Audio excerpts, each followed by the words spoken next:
صحیح بخاری حدیث نمبر 375۔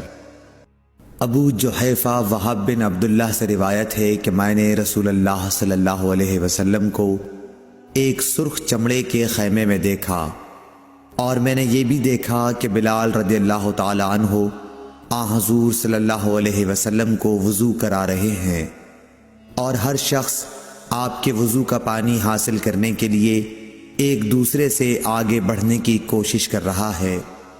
اگر کسی کو تھوڑا سا بھی پانی مل جاتا تو وہ اسے اپنے اوپر مل لیتا، اور اگر کوئی پانی نہ پا سکتا تو اپنے ساتھی کے ہاتھ کی تری ہی حاصل کرنے کی کوشش کرتا۔